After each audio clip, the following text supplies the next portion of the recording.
তেওঁ এই দীৰ্ঘদিন আমাৰ আজিলৈকে তেওঁ আমাৰ হস্পিটেলত মেইনলি আইচিউতে থাকি ৰখা গ'ল।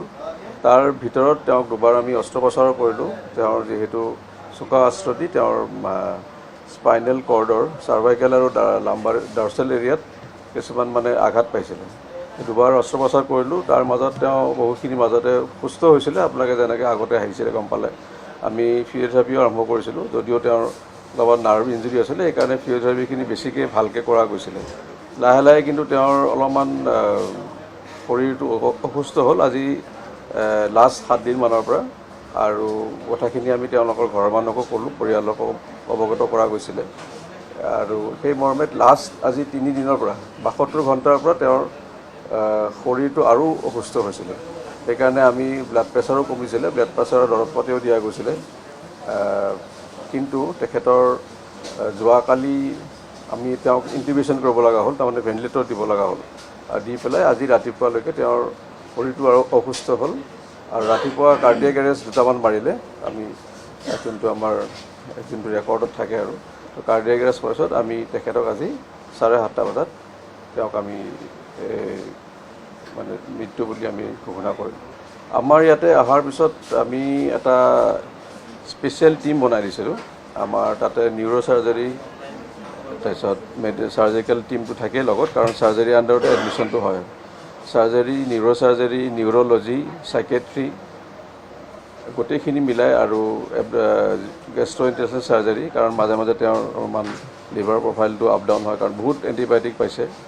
আমাৰ যেতিয়া যিমান উচ্চ স্তৰৰ যিমান এণ্টিবায়'টিক আছিল গোটেইখিনি দিয়া গৈছে।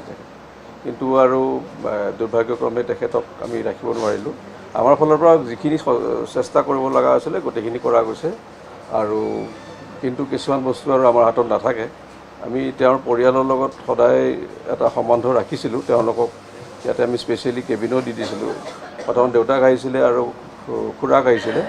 খুৰাকজন তেজপুৰত থাকে, তাৰপিছত আৰু খুৰাকৰ ঘৰত যাব লগা হ'ল, মাক আহিলে, সৰু ভনীয়েকজনী আহিল। এতিয়া আৰু মই ভাবোঁ যেন যাতে দেউতাকে আৰু সৰু ছোৱালীজনীক লগত লৈ আগবাঢ়ি এই যোনটো কাণ্ড হ'ল, যিহেতু সেইটো শেষেই হ'ল, আৰু আগলৈকে তেওঁৰ লগত সৰু ছোৱালীৰ লগত থাকি এই বিষয়ে আৰু বেছিকৈ আৰু কথা পাতিটো বিশেষ একো লাভ নহ'ব। তাইকে ভালকৈ চোৱা চিতা কৰি তেওঁক যেন ভাল এজন বনাব পাৰে, ভাল পুৰুষ মহিলা। তেখেতৰ একচুৱেলি যোনটো মই যেনেকৈ আগতে এবাৰ কৈছিলোঁ, অস্ত্ৰটো যেতিয়া তেখেতৰ ওপৰত আঘাতপ্ৰাপ্ত কৰিছিলে, তেওঁৰ 2টা ছিষ্টেমত কৰিছিলে। এটা হ'ল ঘপিয়াই দিওঁতে চিধাকৈ কৰে, তেতিয়াহ'লে ইমান অসুবিধা নহয়, কাৰণ গোটেই মাচল কাটিব বা লাষ্টত গৈ পেলাই আৰু হাতীৰ ওপৰত লাগিব। কিন্তু যেতিয়া অস্ত্ৰটো যেতিয়া পোনপটীয়াকৈ মাৰে, তেতিয়াহ'লে একদম কিমানখিনি আগলৈ যায় কোনো গম নাপায়। আমি MRI কৰোঁতেহে গম পালোঁ। MRI বাৰু লগে লগে কৰা গ'ল, কাৰণ দুপৰীয়া MRI কৰি আবেলিলৈকে অপাৰেশ্যন কৰা গ'লেই।